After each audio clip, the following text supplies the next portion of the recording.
Chapitre 4 – Liberté et égalité. Le monde d'aujourd'hui est un chaos d'opinions et d'aspirations désordonnées. Le soi-disant monde libre est un chaos fluide. La partie totalitaire du monde moderne est un chaos rigide. Par opposition, le monde ancien constituait toujours un ordre, c'est-à-dire une hiérarchie de concepts, chacun au niveau qui lui est propre. Le chaos a été provoqué, nous l'avons vu, par le télescopage humaniste de la hiérarchie jusqu'au niveau psychique et par l'intrusion dans les considérations terrestres d'aspiration vers l'autre monde, frustré et perverti. L'homme, en raison de sa véritable nature, ne peut pas ne pas adorer. Et si sa perspective est coupée du plan spirituel, il trouvera un Dieu à adorer à un niveau inférieur, dotant ainsi quelque chose de relatif de ce qui seul appartient à l'absolu. D'où l'existence aujourd'hui de tant de mots tout-puissants comme liberté, égalité, instruction, science, civilisation, mots qu'il suffit de prononcer pour qu'une multitude d'âmes se prosternent en une adoration infrarationnelle. Les superstitions de la liberté et de l'égalité ne sont pas seulement le résultat, mais aussi en partie la cause du désordre général. Car chacune, à sa manière, est une révolte contre la hiérarchie. Et elles sont d'autant plus pernicieuses qu'elles sont des perversions de deux des élans les plus élevés de l'homme. Corruptio optimi pessima. La corruption du meilleur est la pire. Mais il suffit de rétablir l'ordre ancien et les deux idoles en question s'évanouiront de ce monde, laissant ainsi la place aux aspirations terrestres légitimes vers la liberté et l'égalité. Et transformées, reprendront leur place au sommet même de la hiérarchie.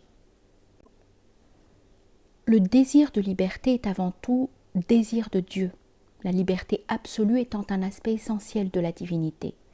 Ainsi, dans l'hindouisme, l'état spirituel suprême qui marque la fin de la voie mystique est désigné par le terme de délivrance moksha, car c'est un état d'union, yoga, avec l'absolu, l'infini et l'éternel qui permet l'affranchissement des liens de la relativité.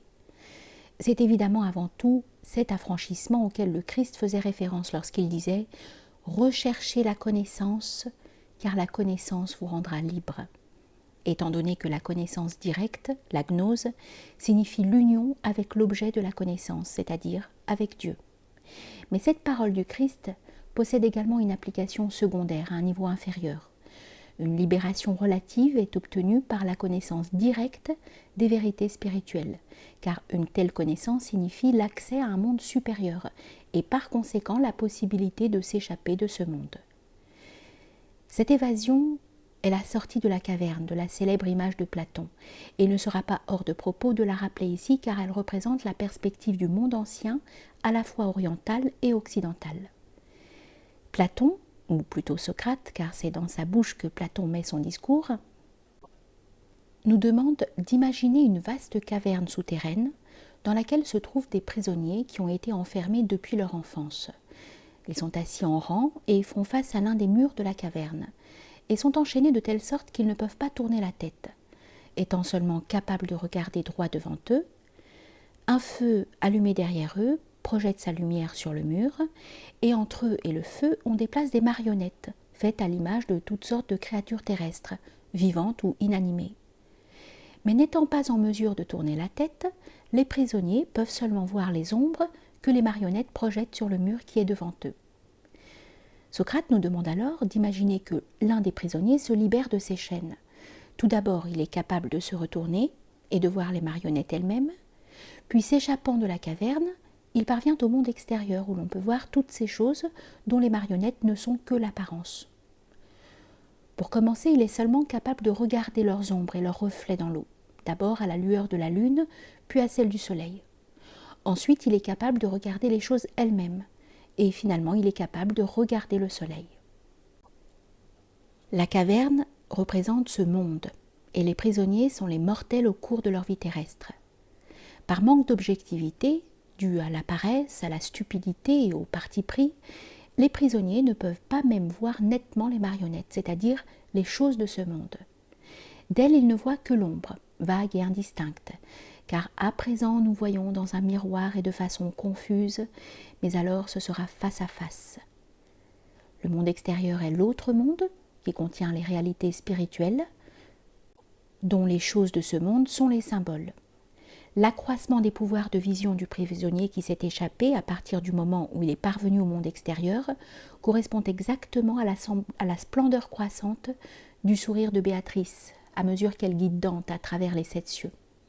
Cet accroissement marque l'intensification de la perception intellectuelle directe, à mesure que l'être s'élève dans la hiérarchie des états spirituels, avançant chaque fois un peu plus sur le chemin de la libération, comparée à laquelle la liberté conférée par l'affranchissement des chaînes apparaît de plus en plus relative, sans parler de ce qu'on appelle habituellement liberté, c'est-à-dire ces petites libertés dont jouissent les prisonniers eux-mêmes, dont la plupart ne désirent même pas être délivrés de leurs chaînes.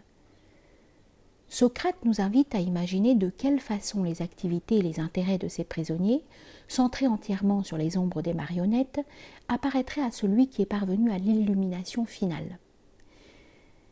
Si nous réfléchissons un instant à l'image de Platon, car celui-ci nous invite avant tout à la réflexion, il est clair que les êtres les plus remarquables parmi ceux qui s'échappent de la caverne et qui y retournent sont les messagers divins, les fondateurs de religion, dont certains ne furent jamais prisonniers mais descendirent simplement d'en haut. Dans tous les cas, leur mission est toujours d'instruire les habitants de la caverne au sujet du soleil et de la lune, des hommes et des femmes, des animaux et des oiseaux, des arbres et des fleurs, selon leur pleine dimension. Combien ils sont merveilleux de forme et de couleur. Et certains prisonniers se pénètrent de leurs paroles et éprouvent le désir ardent de s'échapper du monde des ombres pour le monde réel. Mais beaucoup d'autres sont courroucés et soutiennent que les prophètes sont des fous ou des rêveurs et que les ombres des marionnettes sont la plus haute réalité existante. À la lumière de cette image, on voit que la différence entre celui qui croit et celui qui ne croit pas n'est pas celle entre le prisonnier et l'homme libre, mais entre 2 prisonniers dont l'un est conscient de son emprisonnement, alors que l'autre ne veut pas admettre que ce monde est une prison, car ses pensées s'arrêtent au mur de la prison. Si, à présent, nous remontons jusqu'à l'origine, dans l'absolu de la conception égalitaire, nous voyons que c'est un aspect de la suprême possibilité spirituelle que le christianisme appelle déification, et que l'hindouisme exprime par la formule « tu es cela ». Dieu est ton véritable soi. Le besoin d'égalité, qui fait partie de la nostalgie de l'homme déchu, est avant tout le besoin d'être adéquat, une fois encore à la présence divine. Cette adéquation, qui est le plus grand de tous les mystères, est exprimée dans l'islam par cette parole. Le ciel et la terre ne peuvent me contenir, mais le cœur de mon fidèle serviteur me contient. Les plus grands saints sont égaux en vertu de l'égalité de leur vacuité qui reçoit la plénitude de l'infini. Et cette égalité a en deçà de son aspect divin ce qu'on pourrait appeler un aspect céleste. Un poème anglais médiéval, La Perle, raconte l'histoire d'un homme qui se rend sur la tombe de sa fille et qui, s'endormant, a une vision d'elle au paradis. Il lui demande comment elle va et elle lui répond qu'elle est reine des cieux. Comme il lui reproche de dire une pareille chose, elle réplique « Il est vrai, comme tu le dis, que la Sainte Vierge Marie est reine des cieux, mais si immenses sont sa bienveillance et sa bonté qu'elle permet aux autres de régner comme roi et reine à ses côtés. » Même sur le plan humain, une société où tous les hommes sont socialement égaux n'est pas qu'un rêve utopique, mais une possibilité. Et la tradition nous enseigne que ce fut en fait la norme sur Terre pendant des milliers d'années. L'âge d'or est par définition l'âge où tous les hommes sont au-dessus des castes. Toutefois, à défaut d'une telle égalité, il est évidemment préférable que certains éléments de l'humanité demeurent relativement excellents plutôt que tous sombrent en une égale médiocrité. Le système des castes fut un moyen, parmi d'autres, de sauvegarder autant que possible tout ce qui restait d'excellence et de le mettre en mesure de profiter de la meilleure manière à l'ensemble de la société. Ce système a du reste amplement fait ses preuves, car ce sont les hindous qui, de tous les peuples, l'ont appliqué avec le plus de rigueur et de méthode, et ce sont eux précisément qui ont réussi à conserver intacte, jusqu'à ce jour, dans toute son intellectualité, une religion extrêmement ancienne, dont les équivalents grecs, romains et germaniques étaient déjà dégénérés aux premiers temps historiques. Il est fatal que l'existence des castes inférieures, anormales en elles-mêmes, devienne normale à la fin d'un cycle temporel. Le monde ancien était préoccupé par sa propre conservation et cherchait la meilleure façon d'endiguer le flot de la dégénérescence, c'est-à-dire de freiner la multiplication de types humains inférieurs et de ralentir le mouvement descendant qu'il savait être inévitable. Mais les méthodes de résistance à ce mouvement furent diverses. Le système des castes implique l'acceptation du fait qu'une certaine dégénérescence s'est déjà produite. Un moyen plus ancien de conservation est pour un peuple de tenir à distance, comme le firent les Peaux-Rouges, certaines des principales causes extérieures de la décadence humaine, telles la vie non nomade et sédentaire et tout ce qui l'accompagne, et de rester en un contact aussi étroit que possible avec la nature vierge, c'est-à-dire en un contact physique et psychique, ritualisé et illuminé par un contact véritablement intellectuel. Cette dernière condition est indispensable. C'est à travers les espèces et les phénomènes de la nature que l'Indien contemple les essences angéliques et les qualités divines. Aucun objet n'est pour eux, les Indiens, ce qu'il paraît être, mais est simplement l'ombre lointaine d'une réalité. C'est pour cette raison que tout objet créé est wakan, sacré. Le sanctuaire de l'homme rouge est partout. C'est pourquoi la terre doit être intacte, vierge et sacrée, comme lorsqu'elle sortit des mains divines, puisque seul ce qui est pur reflète l'éternel. L'Indien n'est aucunement un panthéiste, et il ne lui est jamais venu à l'idée un seul instant que Dieu est dans le monde, mais il sait que le monde est mystérieusement plongé en Dieu. Citation de Fridtjof Schuon. Cette perspective impose une manière de vivre qui permet de se passer totalement d'un système de castes et de maintenir un ordre social qui est, au moins virtuellement, une prolongation de l'égalité primordiale. Il n'y a ni prolétariat ni bourgeoisie chez les Indiens d'Amérique. Quand ils restent fidèles à eux-mêmes et ne sont pas corrompus par les visages pâles, c'est une race d'aristocrates qui produit encore à chaque génération une petite minorité rappelant les prêtres rois de la haute antiquité. Mais le simple fait de rester nomade, s'il ne se fonde pas sur un contact intellectuel avec la nature, assure seulement une protection contre certaines formes de dégénérescence. Il y a beaucoup de voies de déclin différentes, et le monde existe depuis assez longtemps pour que certaines d'entre elles soient devenues largement divergentes. Le mot primitif est employé de nos jours avec trop peu de discernement. Comparés à des hommes d'âge plus primordiaux, les Peaux-Rouges de l'âge de fer se considèrent eux-mêmes dégénérés, mais relativement parlant, ils méritent sans aucun doute le titre de primitifs, alors que la plupart des sauvages que l'on appelle ordinairement primitifs sont extrêmement dégénérés. Cela n'a pas de sens de les appeler primitifs, simplement parce qu'un contact plus étroit avec la nature les a préservés de cette forme particulière de décadence qui a atteint un degré extrême dans la civilisation moderne. Platon considérait que l'incarnation de la perspective intellectuelle, par une autorité spirituelle fortement constituée, était la meilleure garantie contre la décadence.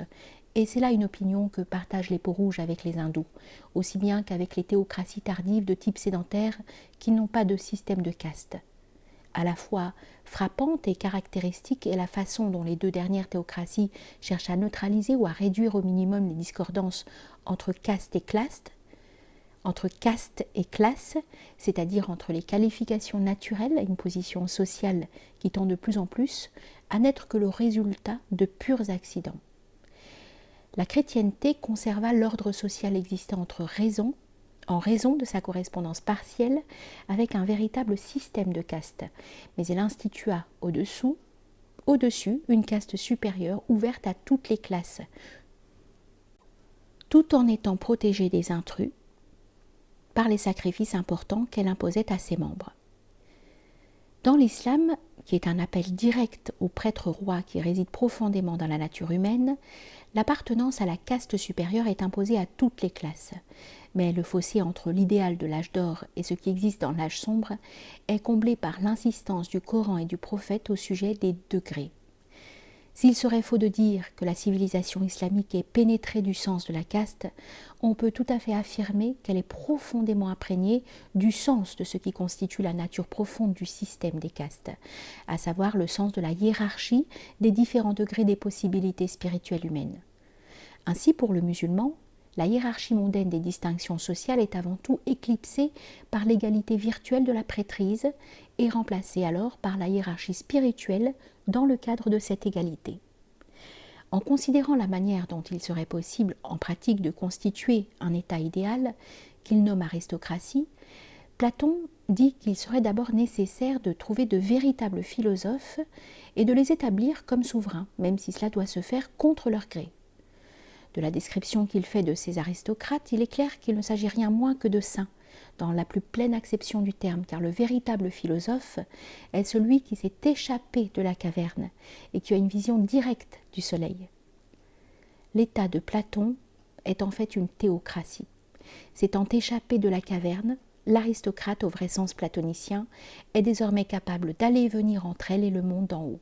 Et là réside la signification de la fonction de pontife, pontifex en latin, littéralement constructeur de ponts. Mais que se passe-t-il si le potentat spirituel est loin d'être en lui-même un véritable aristocrate ? L'histoire n'a-t-elle pas montré que les plus hautes charges sont parfois comme des vêtements trop grands pour ceux qui les portent ? La solution moderne est de raccourcir le vêtement pour qu'il soit à la taille d'un nain. La manière des anciens était la patience et l'espoir d'un homme meilleur. En outre, ils savaient que le vêtement lui-même est précieux, indépendamment de celui qui le porte. Il se peut que le théocrate soit loin de posséder en réalité le degré spirituel qui correspond à sa fonction, mais cette fonction est néanmoins elle-même celle du pontifex, en ce sens que son existence à la tête de l'État affirme la suprématie du spirituel sur le temporel. C'est une reconnaissance officielle de la sortie de la caverne et la garantie que la collectivité est orientée dans sa direction. De plus, outre la hiérarchie extérieure des dignitaires spirituels, il y a la hiérarchie intérieure des saints, c'est-à-dire de ceux qui sont pontifices en eux-mêmes, indépendamment de toute fonction. Cette hiérarchie intérieure peut pratiquement remplacer la hiérarchie extérieure, ou en tout cas avoir une influence considérable pour compenser les insuffisances dans l'accomplissement de plus hautes fonctions. Tout au long du Moyen-Âge, la chrétienté occidentale eut une chaîne ininterrompue de grands saints, des hommes et des femmes dont la parole avait pour tous force de loi, en fait, sinon en droit. Et cela est vrai également de l'Église orientale et des grandes théocraties non chrétiennes de l'Orient, dont le Moyen-Âge s'est achevé beaucoup plus récemment. Mais sans l'ordre théocratique lui-même, avec sa hiérarchie extérieure officielle pour assurer l'authenticité du sens général des valeurs, les saints n'auraient jamais laissé leur lumière briller devant les hommes avec une telle force. Là réside le fondement même d'une civilisation théocratique, qui existe uniquement pour favoriser le mouvement à contre-courant et faire échec à la dérive descendante, pour mettre et garder en mouvement un élan centripète qui neutralisera les tendances centrifuges de la création. En bref, pour fournir dans le cadre dans lequel la religion pourra le mieux remplir sa fonction. Et les saints sont l'image même de la religion, en ce sens qu'ils incarnent tout ce qui est à contre-courant et centripète. Cela s'applique aussi, par extension, aux ordres ou aux confréries mystiques, qui sont comme des prolongements de la vie du saint qui fut à l'origine de leur fondation. Dans la chrétienté médiévale, il existait un réseau de monastères et de couvents couvrant toute l'Europe et l'Asie mineure, si bien que chaque village avait au moins un tel centre pas très loin alentour, un groupe d'hommes et de femmes qui vivaient intensément le grand cycle de l'année chrétienne. L'Avent, Noël, l'Épiphanie, le Carême, la Passion, la Résurrection, l'Ascension, la Pentecôte, l'Assomption de la Sainte Vierge, la fête de Saint-Michel et de tous les anges, la Toussaint, la fête des morts, unis tout au long des mois par la succession des fêtes patronales.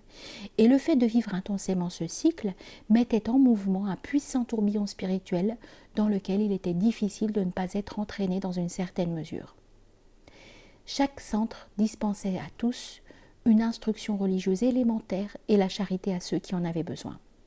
De plus, il était toujours possible à quiconque, même au fils du plus pauvre paysan, de recevoir l'enseignement le plus haut pourvu qu'il fasse preuve d'une aptitude profondément enracinée, digne de la doctrine qui elle-même prenait racine dans l'esprit. L'opinion commune selon laquelle le peuple était opprimé au Moyen-Âge repose sur une conception purement profane de ce qui est élevé. Une théocratie se contredirait dans les termes si elle permettait que l'on empêche une partie de sa communauté de se rapprocher de l'esprit. Rapprochement qui est le seul mode d'élévation qu'un moine médiéval, par exemple, aurait jugé digne de ce nom. le fait qu'il était extrêmement difficile, sinon impossible, pour les pauvres d'acquérir titres et richesses, deux choses auxquelles il avait lui-même renoncé, ne lui aurait pas semblé une grande tragédie, pour dire le moins.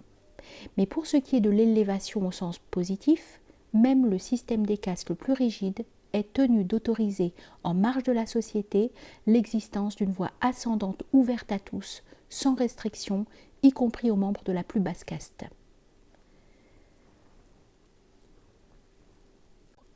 Citation de Fridtjof Schuon dans Caste et race. Si l'hindouisme considère dans la nature humaine avant tout des tendances foncières qui divisent les hommes en autant de catégories hiérarchisées, il n'en réalise pas moins l'égalité dans la supercaste des moines errants, sannyasis, où l'origine sociale ne joue plus aucun rôle. Le cas du clergé chrétien est analogue en ce sens que les titres nobiliaires y disparaissent. Un paysan ne peut devenir prince, mais il peut devenir pape et sacrer l'empereur. Fin de citation. Les cas individuels d'injustice et d'oppression, le large fossé entre la théorie et la pratique que l'on retrouve parfois dans la chrétienté et dans d'autres civilisations sacrées connues de l'histoire, ne furent pas la faute de la théocratie, mais celle de la décrépitude collective de la race humaine dans son extrême sénilité. Du reste, si les choses allaient mal, comme cela est souvent arrivé, c'est grâce à la théocratie qu'elles n'étaient pas pires et que parfois à certaines époques et en certains endroits, elles allèrent bien. Et l'on avait toujours l'espoir que tout ce qui était arrivé de bien arriverait à nouveau. L'âge de fer dans son ensemble peut être appelé l'âge du choix entre deux maux, MAUX. Le Moyen-Âge, à la différence de toute période postérieure, a au moins le mérite de pouvoir être appelé l'âge du choix du moindre mal. Les plus mauvais papes et les plus mauvais califes de l'islam furent incomparablement moins dévastateurs que des hommes comme Henri VIII, Atatürk et les autres inaugurateurs du triste désespoir laïque. L'Europe médiévale était semblable à un homme atteint d'une maladie dont il savait l'issue fatale et qui le faisait souvent se tordre de douleur et gémir sans cesse. Mais sa constitution était solide, les battements de son cœur puissants et réguliers, le sang s'écoulait encore à travers les artères et les veines jusqu'à l'extrémité des membres, et quelquefois la fièvre se calmait un moment et le malade se rappelait ce que c'était de posséder jeunesse et santé. Est-il préférable d'être dans cet état, ou d'être, avec moins de souffrance peut-être, comme un corps au dernier stade de la maladie, si saturé de médicaments que l'incommodité, somme toute limitée, qu'il éprouve n'a aucun rapport avec la gravité de sa condition. Le battement du cœur est à peine perceptible. Le sang dort presque dans les veines. La peau suppure en de nauséabondes éruptions.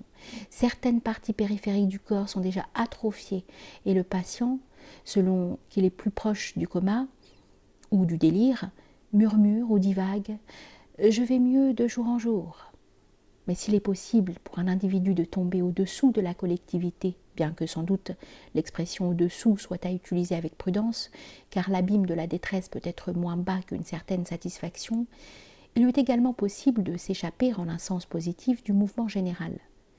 Il n'est pas de proverbe plus juste que celui qui dit qu'à quelque chose, malheur est bon, car c'est une nécessité métaphysique, découlant directement de l'omniprésence divine, qui veut qu'en chaque situation, un mieux puisse sortir d'un mal.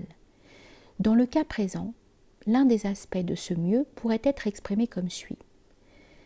Par le passé, les hommes proclamaient activement et directement la vanité de ce monde, énonçant le sauve-qui-peut de la religion. Mais le monde lui-même restait relativement silencieux. Alors qu'à présent, où les hommes sont de moins en moins actifs à proclamer cette vérité, le monde lui-même, les hommes entendus en un sens purement passif, crie de plus en plus bruyamment sa propre vanité. En fait, notre expérience quotidienne d'un monde en plein gâtisme atteste qu'il est bel et bien un lieu corrompu par la vermine et la rouille, et un nombre croissant des faux dieux auxquels les hommes sont attachés tombe en poussière dans leurs propres mains. Dire qu'il est une chose de perdre sa foi en ce monde et une toute autre de croire à l'autre est simpliste. Nous sommes les descendants lointains d'hommes pour qui il y avait à la frontière de ce monde et de l'autre une porte non pas fermée mais ouverte. Leurs âmes étaient constituées en conséquence et que nous en soyons conscients ou non, nous avons reçu d'eux un certain héritage. Et bien qu'il n'y ait aucune chance pour qu'un oiseau vole aussi longtemps qu'il s'obstinera à racler le sol de ses ailes, si pour une raison ou pour une autre, on peut le faire cesser de racler le sol, il est fort possible qu'il essaye au moins de s'envoler.